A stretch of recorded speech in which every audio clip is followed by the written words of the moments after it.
नमस्कार साथियों, स्वागत है आप सभी का हमारे YouTube चैनल निश्चय एकेडमी पर। आज के इस वीडियो में 14 अक्टूबर का जितना भी महत्वपूर्ण हमारा मध्य प्रदेश का करंट अफेयर्स बन सकता है उसको हम डिस्कस करने वाले हैं। साथ ही आपकी जानकारी के लिए यहाँ पर बता दें कि मध्य प्रदेश पुलिस कांस्टेबल के ऑफलाइन बैचेस हमारे द्वारा स्टार्ट कर दी गई है। तो अगर आप इनको ज्वाइन करना चाहते हैं तो दिए गए नंबरों पर आप हमसे कॉन्टैक्ट कर सकते हैं। चलिए सबसे पहले बता देते हैं आज का सेशन किस प्रकार रहेगा। तो सबसे पहले आज का मध्य प्रदेश का करंट अफेयर्स डिस्कस करेंगे। उसके बाद नेशनल और इंटरनेशनल लेवल का करंट अफेयर्स डिस्कस करेंगे। और सबसे लास्ट में कल के करंट अफेयर्स का एक बार क्विक रिवीजन करेंगे। तो चलिए शुरुआत करते हैं आज के इस वीडियो की। और सबसे पहले मध्य प्रदेश का आज का करंट अफेयर डिस्कस कर लेते हैं। तो मध्य प्रदेश के करंट अफेयर्स का हमारा यहाँ पर पहला क्वेश्चन है कि मध्य प्रदेश मंत्रिपरिषद द्वारा मध्य प्रदेश के किस शहर में श्री अटल बिहारी वाजपेयी के स्मारक के निर्माण और संस्कृति विभाग के अधीन स्वायत्त अटल बिहारी वाजपेयी स्मारक न्यास के गठन के लिए स्वीकृति दी गई है। चार ऑप्शन है ग्वालियर, भोपाल, जबलपुर या सतना। तो राइट आंसर बनता है आपका ग्वालियर। तो देखिए जो मध्य प्रदेश मंत्रिपरिषद है उसने ग्वालियर शहर में श्री अटल बिहारी वाजपेयी के स्मारक निर्माण के लिए और संस्कृति विभाग के अधीन स्वायत्त अटल बिहारी वाजपेयी स्मारक न्यास के गठन के लिए स्वीकृति प्रदान कर दी है। तो अगर आपसे पूछा जाए कि श्री अटल बिहारी वाजपेयी के स्मारक के निर्माण के लिए हाल ही में मंत्रिपरिषद के द्वारा स्वीकृति प्रदान की गई है तो यह जो अटल बिहारी वाजपेयी का स्मारक है कहाँ बनेगा, तो यह आपका ग्वालियर में बनेगा। साथ ही इसको बनाने का क्या उद्देश्य है, तो स्मारक न्यास के माध्यम से युवा और नौनिहाल यानी कि जो नन्हे हैं में राष्ट्र निर्माण एवं राष्ट्र विकास के प्रति संवेदनशीलता तथा जागरूकता का प्रचार प्रसार करने के लिए आवश्यक प्रयास किए जाएंगे। तो इसीलिए जो है न्यास का यहाँ पर गठन किया जाएगा। अटल बिहारी वाजपेयी की जो भव्य प्रतिमा बनाई जाएगी, दृश्य अदृश्य और श्रव्य माध्यमों से उनके जीवन चरित्र का भी जो है प्रचार प्रसार किया जाएगा। तो यह तो थी इससे जुड़ी जानकारी। चलिए यहाँ पर बात आई है अटल बिहारी वाजपेयी जी की। तो अटल बिहारी वाजपेयी जी से जुड़े कुछ प्रमुख जानकारियाँ यहाँ पर आपको बता देते हैं। अगर आपसे पूछा जाए कि अटल बिहारी वाजपेयी का जन्म कब हुआ था, 25 दिसंबर 1924 को इनका जन्म होता है। कहाँ पर हुआ था, ग्वालियर में आपका हुआ था। इनका जो जन्म दिवस होता है 25 दिसंबर को, उस दिन प्रतिवर्ष आपका सुशासन दिवस मनाया जाता है। अगला क्वेश्चन बनेगा कि अटल बिहारी वाजपेयी भारत के कितनी बार प्रधानमंत्री बने, तो भारत के 3 बार प्रधानमंत्री बने थे। पहला जो इनका कार्यकाल था वर्ष 1996 में था और तब जो है यह केवल आपके 13 दिन के लिए भारत के प्रधानमंत्री बने थे। और यह जो है प्रधानमंत्री के रूप में इनका वो सबसे छोटा कार्यकाल था। तो क्वेश्चन यहाँ से भी कई बार आया है कि सबसे कम समय के लिए प्रधानमंत्री कौन रहे हैं, तो अटल बिहारी वाजपेयी रहे हैं। कितने दिनों के लिए रहे हैं, तो 13 दिन के लिए रहे। और कब रहे हैं, तो 1996 में। दूसरा जो कार्यकाल था इनका 11 महीने का था, 1998 से 1999 तक। और जो इनका जो तीसरा कार्यकाल हुआ 1999 से 2004 तक, इसमें जो है पूरे 5 साल तक जो है यह आपके रहे हैं प्रधानमंत्री। साथ ही 4 अक्टूबर 1997 को इन्होंने संयुक्त राष्ट्र महासभा में हिंदी में भाषण दिया और हिंदी में संयुक्त राष्ट्र महासभा को संबोधित करने वाले पहले व्यक्ति आपके बन गए थे। तो यहाँ से भी कई बार क्वेश्चन आया हुआ है। साथ ही इन्हीं के कार्यकाल में 1998 में भारत राजस्थान का जो पोखरण है वहाँ पर परमाणु परीक्षण हुआ था। और यह जो परमाणु परीक्षण किया गया था इस ऑपरेशन का नाम स्माइलिंग बुद्धा था। तो यहाँ से भी कई बार क्वेश्चन आया हुआ है कि जो स्माइलिंग बुद्धा जो परमाणु परीक्षण था वह किसके कार्यकाल में हुआ था और आपका कब हुआ था। साथ ही अटल बिहारी वाजपेयी जी को भारत रत्न से वर्ष 2015 में आपका सम्मानित किया गया। साथ ही देखिए मध्य प्रदेश में अटल बिहारी वाजपेयी हिंदी विश्वविद्यालय भी आपका स्थित है। कहाँ पर स्थित है, भोपाल में स्थित है। स्थापना इसकी जो है आपकी 2011 में होती है। सॉरी यहाँ पर 2015 टाइप हो गया। इसकी जो स्थापना होती है आपकी 2011 में होती है। साथ ही अगर आपसे पूछ लिया जाए कि महादेवी वर्मा शोधपीठ आपकी कहाँ पर महादेवी वर्मा सृजन पीठ आपकी कहाँ पर स्थित है, तो यह अटल बिहारी वाजपेयी हिंदी विश्वविद्यालय में ही आपकी स्थित है। साथ ही इनकी जो मृत्यु होती है 16 अगस्त 2018 को होती है। इन्हीं के नाम पर कुछ नाम परिवर्तन भी हुए। तो रोहतांग सुरंग का जो नाम है वह बदलकर अटल सुरंग कर दिया गया। साथ ही जो चंबल एक्सप्रेस वे है इसका नाम बदलकर अटल एक्सप्रेस वे आपका कर दिया गया। साथ ही जो भोपाल का हबीबगंज रेलवे स्टेशन है उसका भी नाम बदलकर अटल बिहारी वाजपेयी रेलवे स्टेशन करने की घोषणा प्रदेश सरकार के द्वारा कर दी गई है। तो यह थी इनसे जुड़ी कुछ प्रमुख जानकारी। अगला क्वेश्चन यहाँ पर देखते हैं कि मध्य प्रदेश में खनिजों के सर्वेक्षण तथा पूर्वेक्षण के लिए मध्य प्रदेश राज्य खनिज निगम लिमिटेड भारत सरकार के किस उपक्रम के साथ जो है समझौता किया है। तो मध्य प्रदेश राज्य खनिज निगम लिमिटेड ने भारत सरकार के किस उपक्रम के साथ एक एमओयू या समझौता साइन किया है। तो राइट आंसर बनता है मिनरल एक्सप्लोरेशन कोऑपरेशन लिमिटेड यानी कि MECL के साथ जो है यहाँ पर समझौता किया गया है। तो चलिए देख लेते हैं इससे जुड़ी कुछ प्रमुख जानकारी। तो भारत सरकार के उपक्रम mineral exploration cooperation limited MECL एवं मध्य प्रदेश राज्य खनिज निगम लिमिटेड के मध्य एक MOU यानी कि समझौता साइन हुआ है। इसका जो प्रमुख उद्देश्य है प्रदेश में खनिजों के सर्वेक्षण तथा पूर्वेक्षण के लिए जो है यह आपका समझौता हुआ है। इस कार्य में राज्य शासन बजट के माध्यम से जो है इसको राशि या जो भी आपके यहाँ पर जो भी लागत होगी वह उपलब्ध कराएगा। तो यह थी इससे जुड़ी जानकारी। चलिए यहाँ पर कुछ एक्स्ट्रा जानकारी आपको बता देते हैं। बात आई है यहाँ पर MECL के, तो इसका जो फुल फॉर्म बनता है मिनरल एक्सप्लोरेशन कोऑपरेशन लिमिटेड जो है इसका फुल फॉर्म आपका बनता है। कहाँ पर स्थित है तो यह आपका नागपुर में इसका मुख्यालय है और इसकी स्थापना अक्टूबर 1972 में होती है। उसके अलावा यहाँ पर सेल भी हमारा ऑप्शन में था, तो सेल का फुल फॉर्म बनता है steel authority of India limited. इसका जो मुख्यालय है आपका नई दिल्ली में है और इसकी स्थापना 19 जनवरी 1954 को होती है। उसके बाद गेल भी हमारा ऑप्शन में था। गेल का जो फुल फॉर्म बनता है gas authority of India limited बनता है। स्थापना अगस्त 1984 में हुई थी और इसका मुख्यालय नई दिल्ली में स्थित है। भेल का जो फुल फॉर्म बनता है भारत हेवी इलेक्ट्रिकल्स लिमिटेड, इसका फुल फॉर्म बनता है 1964 में इसकी स्थापना होती है। कहाँ पर स्थित है तो आपका नई दिल्ली में स्थित है। चलिए देख लेते हैं यहाँ पर मध्य प्रदेश में खनिज की बात आई है, तो मध्य प्रदेश में खनिज से जुड़ी कुछ प्रमुख जानकारी यहाँ पर आपको बता देते हैं। अगर आपसे पूछा जाए कि मध्य प्रदेश राज्य खनिज विकास निगम की स्थापना आपकी कब होती है तो 1962 में होती है। कहाँ पर स्थित है आपका भोपाल में स्थित है। वहीं मध्य प्रदेश में प्रथम खनिज नीति आपकी कब आती है 1995 में आती है। और वर्तमान में राज्य में कौन सी खनिज नीति लागू है या जो वर्तमान खनिज नीति है आपकी कब आई थी वर्ष 2010 में आई थी। साथ ही कुछ ऐसे प्रमुख क्षेत्र आपको बता देते हैं जहां से कि आपका खनिज वहां पर उत्पादित होता है या वहां से जो है उसका खनन किया जाता है।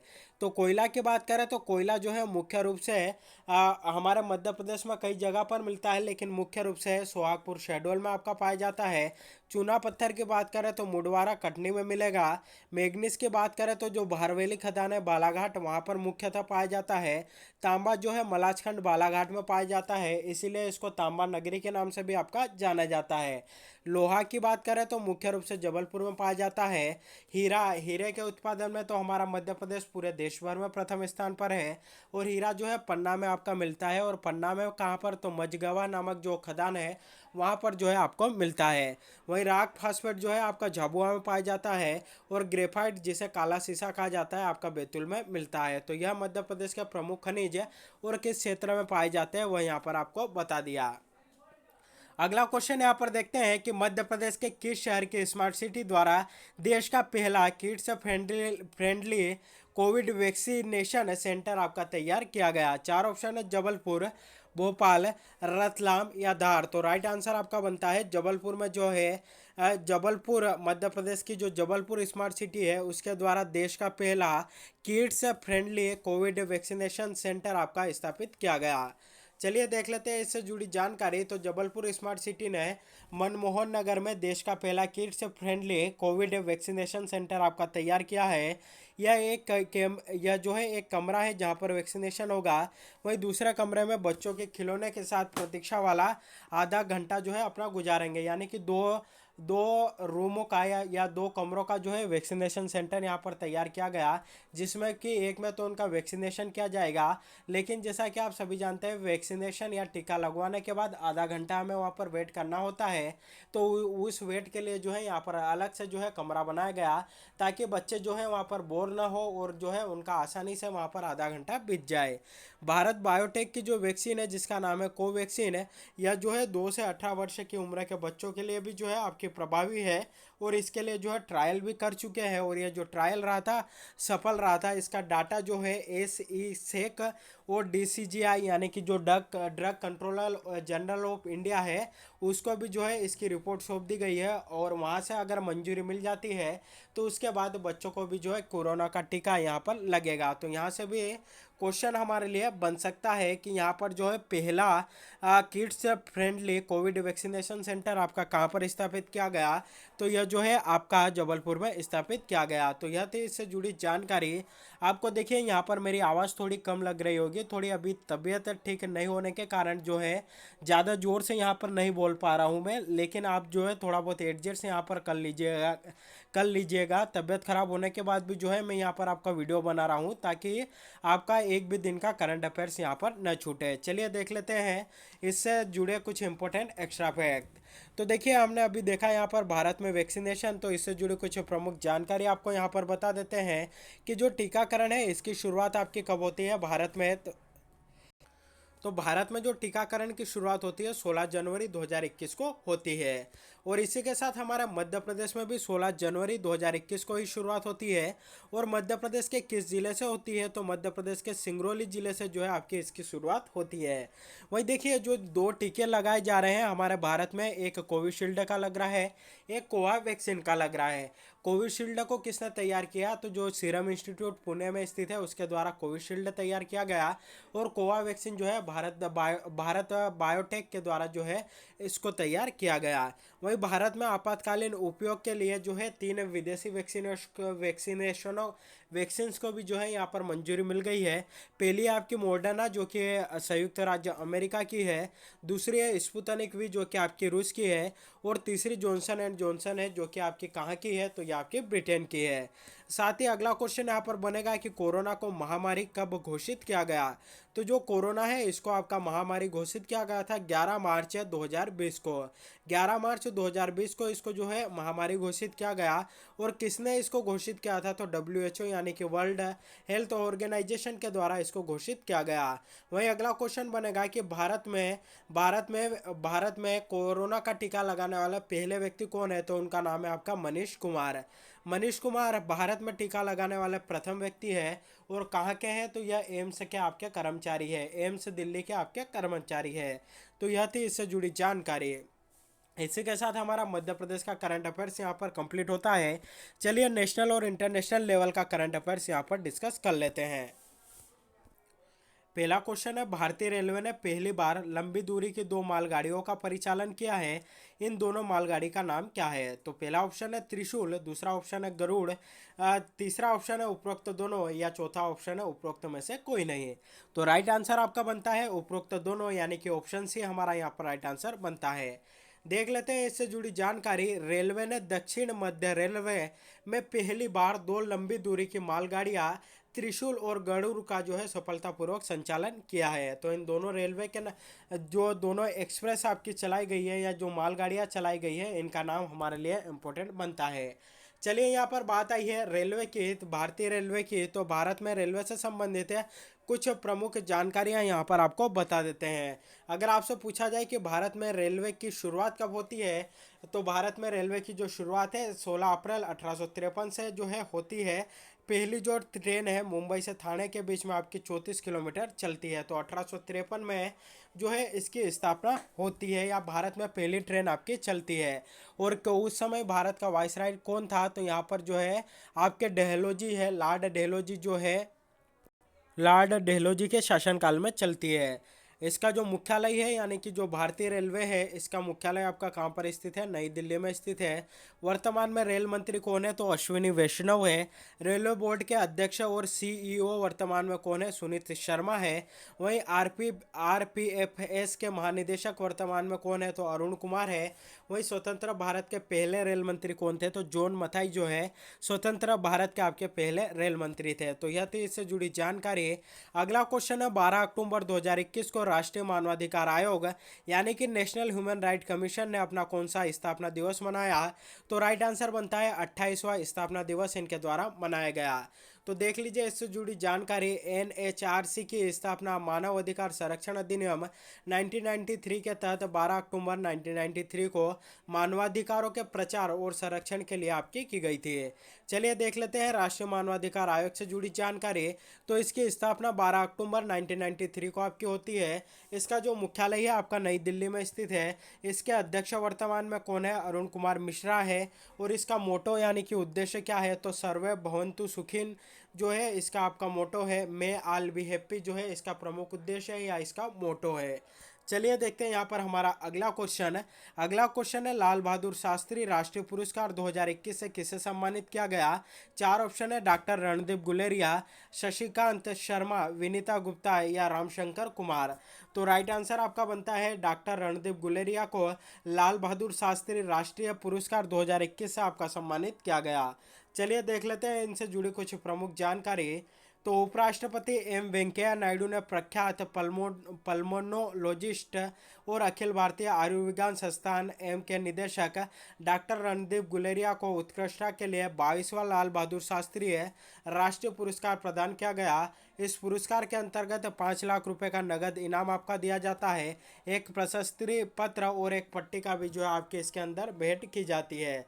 चलिए लाल बहादुर शास्त्री जी की यहाँ पर बात आई है तो इनसे जुड़ी जानकारी यहाँ पर देख लेते हैं। इनका जो जन्म है 2 अक्टूबर 1904 को होता है। और यह जो है भारत के दूसरे प्रधानमंत्री कौन थे? तो लाल बहादुर शास्त्री जी थे। इनका कार्यकाल कब से कब तक था? तो 9 जून 1964 से लगाकर 11 जनवरी 1966 तक जो है यह भारत के प्रधानमंत्री रहे थे और भारत के दूसरे प्रधानमंत्री बने थे। इन्होंने जो है जय जवान जय किसान का आपका नारा भी दिया था। 1966 में इनको मरणोपरांत यानी कि इनकी मृत्यु के बाद इन्हें भारत रत्न से आपका सम्मानित किया गया। वही 11 जनवरी 1966 को ताशकंद में जो है इनकी मृत्यु हो जाती है। तो यह थी लाल बहादुर शास्त्री जी से जुड़ी कुछ प्रमुख जानकारी। चलिए अब कल के करंट अफेयर्स का यहाँ पर एक बार क्विक रिवीजन कर लेते हैं। पहला क्वेश्चन है कि 22वीं एशियन आर्चरी चैंपियनशिप में मध्य प्रदेश राज्य आर्चरी अकादमी की खिलाड़ी मुस्कान किरार का चयन भारतीय कंपाउंड टीम में हुआ है। तो यह चैंपियनशिप आपकी कहाँ आयोजित होगी? तो यह जो चैंपियनशिप है आपकी बांग्लादेश में आयोजित होगी। ऑप्शन है जो है राइट आंसर बनता है। अगला क्वेश्चन है प्रदेश के किस शहर के मेडिकल कॉलेज के सुपर स्पेशलिटी के न्यूरो सर्जरी विभाग में प्रदेश की पहले ब्रेन बाईपास सर्जरी की गई? तो इसका राइट आंसर बनता है जबलपुर का जो आपका न्यूरो सर्जरी विभाग है उसके द्वारा इस प्रकार का जो है सर्जरी आपकी की गई। अगला क्वेश्चन है 12 अक्टूबर को राजमाता विजयराजे सिंधिया की जयंती मनाई गई। इनका जन्म कब और कहाँ हुआ था? तो ऑप्शन है यानी कि 1919 सागर में इनका जन्म हुआ था। अगला क्वेश्चन है भारतीय अंतरिक्ष संघ यानी कि इंडियन स्पेस एसोसिएशन का शुभारंभ किसने किया? तो प्रधानमंत्री नरेंद्र मोदी जी के द्वारा इसका शुभारंभ आपका किया गया। अगला क्वेश्चन है 11 अक्टूबर 2021 को लोकनायक जयप्रकाश नारायण की कौन सी जयंती आपकी मनाई गई? तो इनकी जो है आपकी 119वीं जयंती मनाई गई। अगला क्वेश्चन था कि किस राज्य की रहने वाली 20 वर्षीय अदिति माहेश्वरी हाल ही में एक दिन के लिए भारत के ब्रिटिश उच्चायुक्त आपकी बनी है? तो राइट आंसर बनता है राजस्थान के रहने वाले। इसी के साथ हमारा आज का करंट का सेशन कंप्लीट होता है। सेशन कैसा लगा कमेंट करके जरूर बताइएगा। साथ ही वीडियो को अधिक से अधिक लोगों तक शेयर करिएगा, वीडियो को लाइक करिएगा और चैनल पर पहली बार विजिट कर रहे हैं तो चैनल को सब्सक्राइब भी जरूर करिएगा। साथ ही देखिए तबीयत खराब होने के कारण जो है यहाँ पर ज़्यादा जोर से नहीं बोल पाया हूँ। आपको मेरी आवाज़ जो है यहाँ पर धीमी लगी होगी तो यह जो धीमी आवाज़ है इसके साथ आप एडजस्ट कर लीजिएगा। अगले जो वीडियो आएंगे उसमें ट्राई करेंगे कि जो हमारी आवाज़ रहे वो थोड़ा वॉल्यूम हमारा जो है ज़्यादा रहे। तो आज के लिए बस इतना ही। Thank you very much.